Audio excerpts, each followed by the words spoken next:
Não existem no mundo duas pessoas exatamente iguais. E por isso, não se pode esperar que duas pessoas obtenham deste curso o mesmo ponto de vista. Cada aluno deve ler o curso, entendê-lo e então apropriar-se dos conteúdos de que necessita para desenvolver uma personalidade bem equilibrada. Avalie-se, faça uma autoanálise. Veja o texto de autoanálise no capítulo 15 de meu livro Think and Grow Rich, no Brasil, Quem Pensa, Enriquece. Se você responder todas aquelas perguntas com sinceridade, saberá mais sobre si do que a maioria das pessoas. Estude as perguntas com cuidado. Volte a elas uma vez por semana durante vários meses e ficará espantado com a quantidade de conhecimento adicional de grande valor que terá adquirido por responder às perguntas com sinceridade. Se não tem certeza a respeito das respostas para algumas perguntas, busque o conselho daqueles que lhe conhecem bem, em especial daqueles que não têm motivo para bajulá-lo, e veja-se pelos olhos deles. Este curso foi compilado com o objetivo de ajudar o aluno a descobrir seus talentos naturais e a organizar, coordenar e colocar em uso o conhecimento adquirido com a experiência. Por mais de 20 anos, adquiri, classifiquei e organizei o material do curso. Durante os últimos 14 anos, analisei mais de 16 mil homens e mulheres, e todos os fatos essenciais acumulados nessas análises foram cuidadosamente organizados e incorporados neste curso. As análises revelaram muitos fatos interessantes que ajudaram a tornar este curso prático e útil. Por exemplo, foi descoberto que 95% de todos os analisados eram fracassados, e 5% eram bem-sucedidos. Por fracassado, entende-se que fracassaram em encontrar a felicidade e satisfazer as necessidades simples da vida sem uma luta quase insuportável. Talvez seja a proporção aproximada de sucessos e fracassos que se encontraria caso todas as pessoas do mundo fossem minuciosamente analisadas. A luta pela mera sobrevivência é formidável entre pessoas que não aprenderam a organizar e direcionar seus talentos naturais, ao passo que a satisfação dessas necessidades, bem como a aquisição de itens de luxo, é comparativamente simples entre aqueles que dominaram o princípio do esforço organizado. Um dos fatos mais surpreendentes revelados pelas 16 mil análises foi a descoberta de que os 95% classificados como fracassados estavam naquela categoria porque não tinham um objetivo principal definido de vida, enquanto os 5% bem-sucedidos não apenas tinham objetivos definidos, como também tinham planos definidos para a realização de seus objetivos. Outro fato importante revelado pelas análises foi que os 95% fracassados estavam em trabalhos de que não gostavam, enquanto os 5% bem-sucedidos estavam fazendo aquilo de que mais gostavam. É de duvidar que uma pessoa possa ser um fracasso quando envolvida em seu trabalho favorito. Outro fato vital derivado das análises foi que os 5% bem-sucedidos cultivavam o hábito de economizar dinheiro sistematicamente, enquanto os 95% fracassados não economizavam nada. Isto é digno de uma reflexão séria. Um dos objetivos principais deste curso é ajudar o aluno no desempenho do trabalho de sua escolha, de tal maneira que proporcione o maior retorno em dinheiro e felicidade.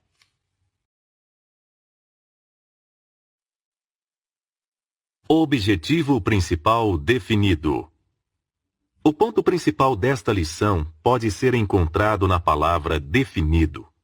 É estarrecedor saber que 95% das pessoas deste mundo estão à deriva na vida, sem a menor ideia de qual trabalho é mais adequado para elas e sem qualquer noção da necessidade do que se chama de objetivo definido pelo qual se esforçar. Existe uma razão psicológica e também econômica para a seleção de um objetivo principal definido de vida. Vamos dedicar nossa atenção, primeiro, ao aspecto psicológico da questão. É um princípio bem estabelecido da psicologia que as ações das pessoas estão sempre em harmonia com os pensamentos dominantes de sua mente. Qualquer objetivo principal definido, deliberadamente fixado na mente e lá mantido com a determinação de realizá-lo, acaba saturando todo o subconsciente até influenciar automaticamente a ação física do corpo para a realização daquele objetivo.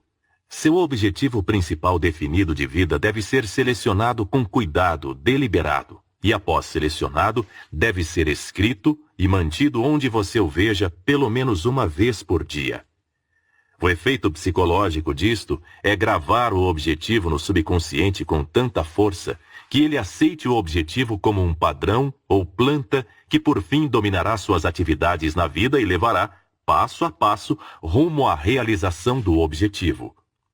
O princípio da psicologia pelo qual se consegue gravar o objetivo principal definido no subconsciente é chamado autossugestão, ou sugestão que se faz repetidamente para si mesmo.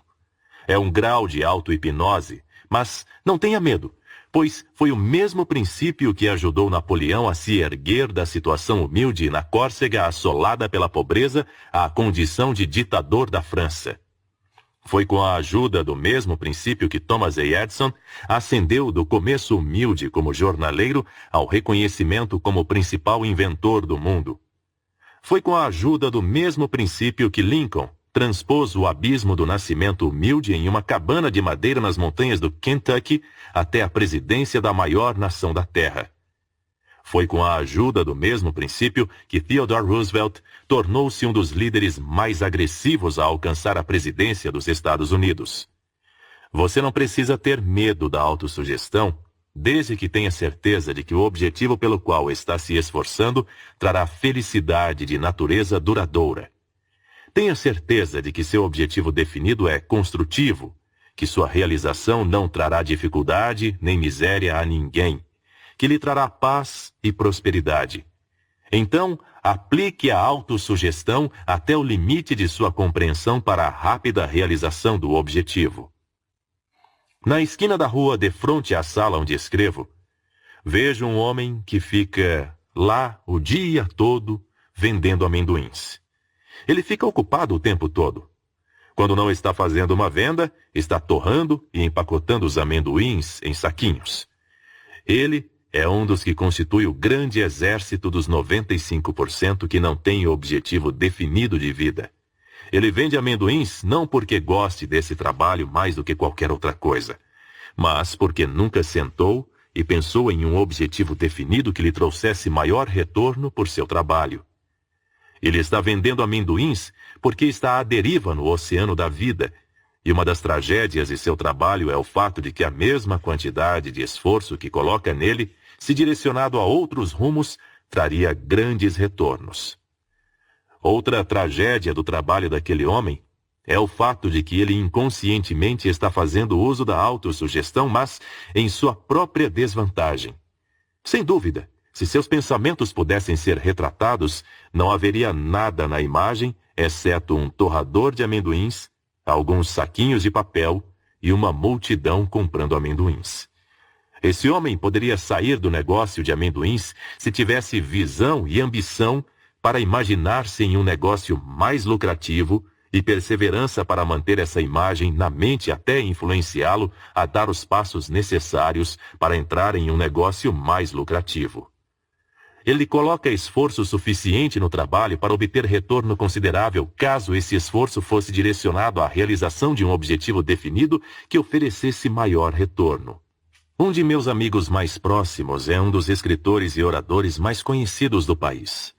Há mais ou menos 10 anos, ele vislumbrou as possibilidades da autossugestão e começou imediatamente a aproveitá-las e colocá-las em prática. Ele elaborou um plano para sua aplicação que se provou muito eficaz.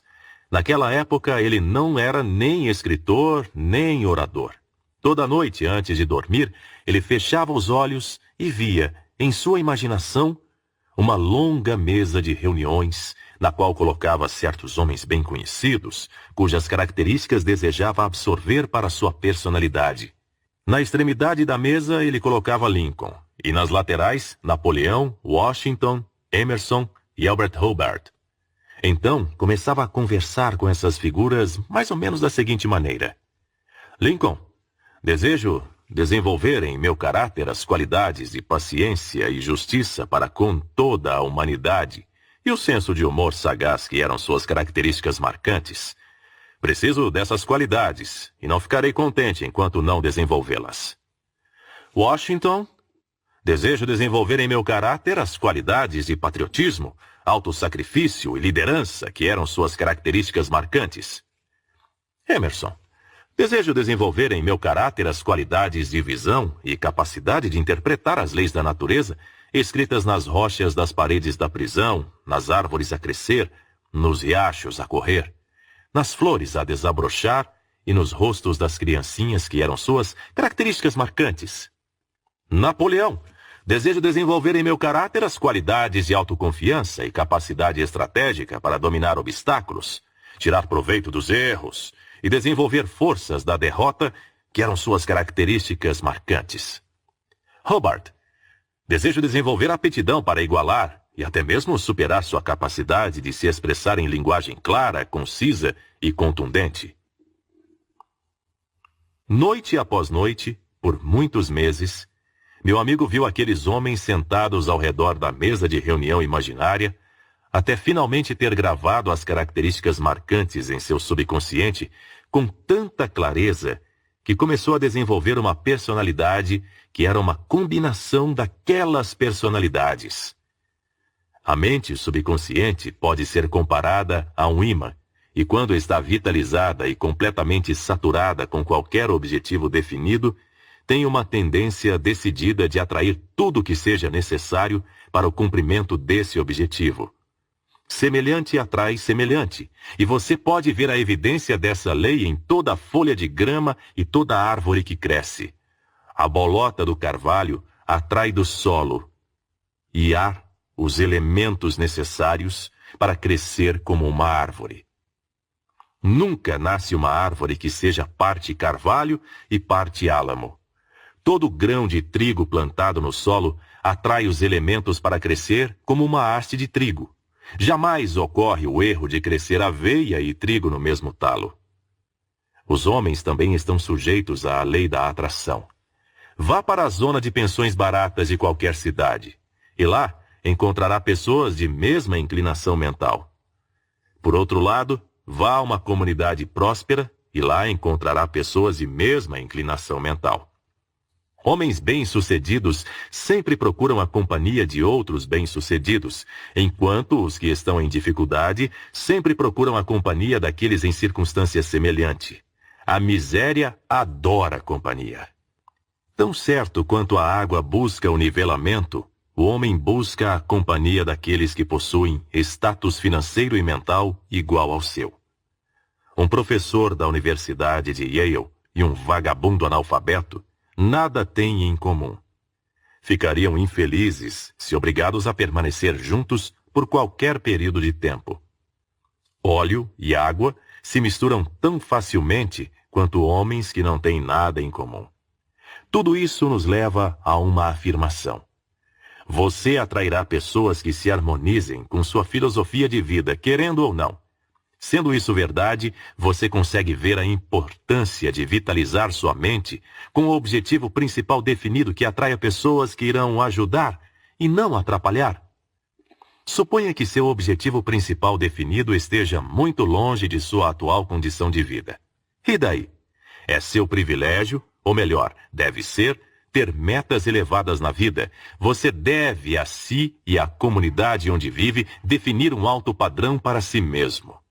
Existe muita evidência para justificar a crença de que nada dentro do razoável está além da possibilidade de realização pelo homem cujo objetivo principal definido foi bem desenvolvido. Alguns anos atrás, Louis Victor Ectinge foi sentenciado à prisão perpétua na penitenciária do Arizona. Na época, ele era um homem mau, segundo admitiu.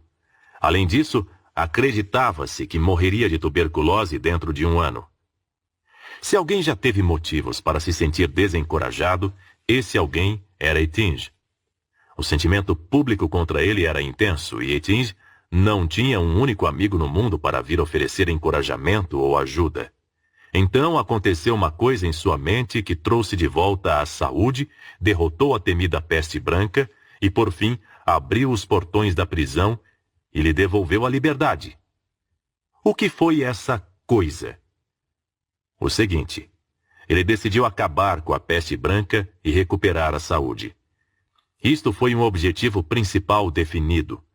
Menos de um ano após a tomada da decisão, ele já tinha vencido. Então ampliou o objetivo principal definido, decidindo ganhar a liberdade. Em pouco tempo, as paredes da prisão derreteram-se. Nenhum ambiente indesejável é forte o bastante para deter a pessoa que entende como aplicar a autossugestão na criação de um objetivo principal definido. Tal pessoa pode lançar fora os grilhões da pobreza, destruir os germes da doença mais mortal, erguer-se de uma condição de vida humilde até o poder e a abundância.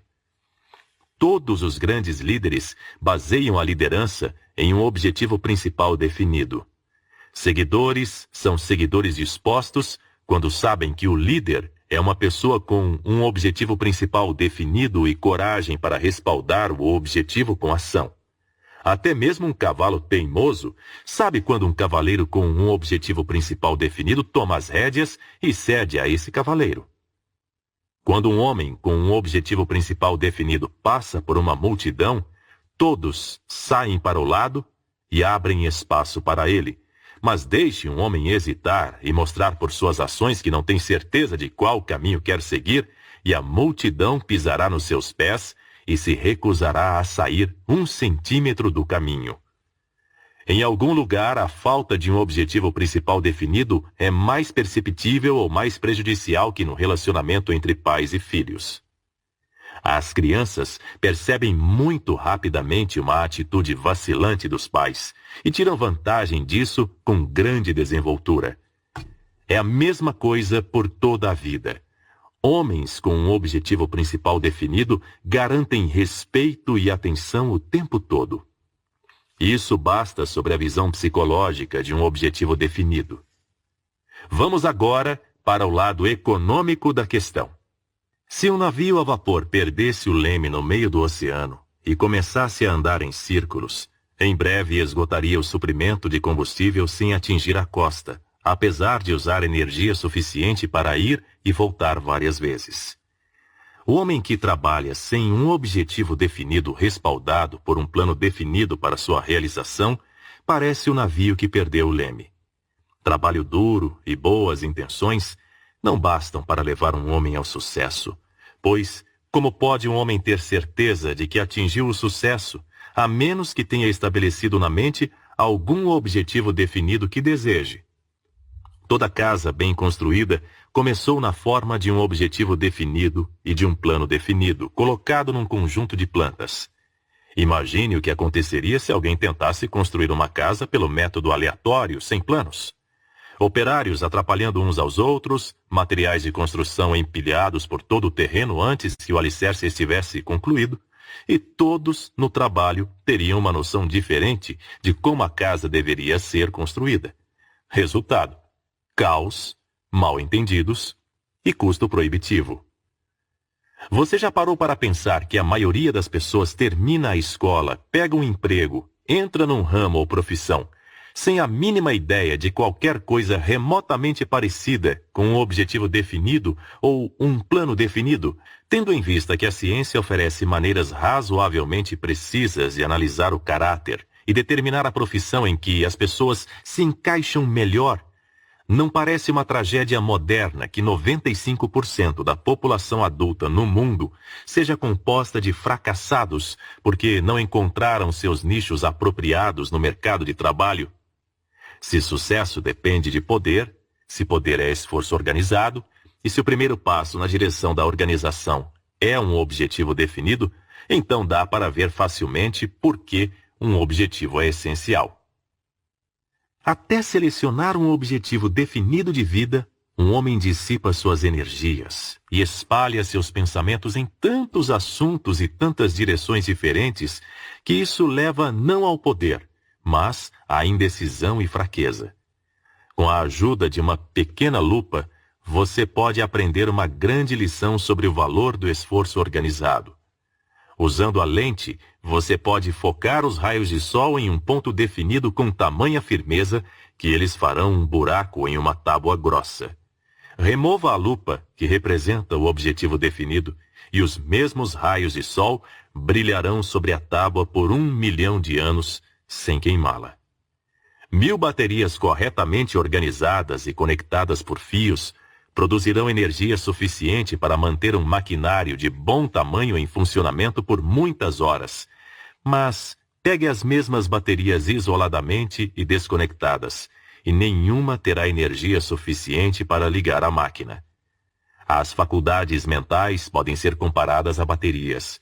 Quando organiza suas faculdades de acordo com o plano apresentado nas 16 lições do curso A Lei do Sucesso e as direciona na realização de um objetivo definido de vida, você tira vantagem do princípio cooperativo ou acumulativo, pelo qual o poder é desenvolvido, chamado de esforço organizado. O conselho de Andrew Carnegie era: coloque seus ovos em uma cesta e cuide para que ninguém dê um chute nela. Ele queria dizer, claro, que não se deve dissipar energias engajando-se em atividades secundárias. Carnegie era um economista capaz e sabia que a maioria dos homens se sairia bem se aproveitasse e direcionasse as energias para fazer uma só coisa direito. Quando o plano desse curso nasceu, lembro de levar o primeiro manuscrito para um professor da Universidade do Texas e, entusiasmado, sugerir que eu havia descoberto um princípio que me ajudaria em todo o discurso que fizesse dali em diante, pois estaria mais bem preparado para organizar e ordenar meus pensamentos. Ele olhou para o esboço das lições por alguns minutos, então virou-se para mim e disse: sim, sua descoberta vai ajudá-lo a fazer melhores discursos, mas não só isso. Vai ajudá-lo a se tornar um escritor mais eficiente, pois percebi em textos anteriores que você tem a tendência de dispersar os pensamentos. Por exemplo, se começasse a descrever uma linda montanha distante, você poderia desviar-se da descrição, chamando a atenção para um lindo conjunto de flores silvestres, ou um riacho, ou um pássaro cantando, contornando aqui e ali, zigue-zagueando, antes de finalmente chegar ao ponto de onde avistar a montanha. No futuro será muito menos difícil para você descrever um objeto, não importa se falando ou escrevendo, porque seus 15 pontos representam os fundamentos da organização. Certa vez, um homem que não tinha pernas conheceu um cego. Numa prova conclusiva de que o aleijado era um homem de visão, este propôs ao cego que formassem uma aliança de grande benefício para ambos. Deixe-me subir nas suas costas, disse para o cego. Então usarei suas pernas e você poderá usar meus joelhos. Juntos vamos andar mais rápido. Do esforço aliado vem um grande poder. Esse é um ponto digno de muita repetição porque compõe uma das partes mais importantes da base deste curso. As grandes fortunas do mundo foram acumuladas pelo uso do princípio do esforço aliado. Aquilo que um homem pode realizar sozinho durante a vida toda é quanto muito ínfimo, por mais organizado que tal homem seja, mas aquilo que um homem pode realizar em aliança com outro homem é praticamente ilimitado. O mastermind mencionado por Andrew Carnegie durante minha entrevista era composto por mais de 20 mentes. No grupo havia homens de praticamente todos os temperamentos e inclinações.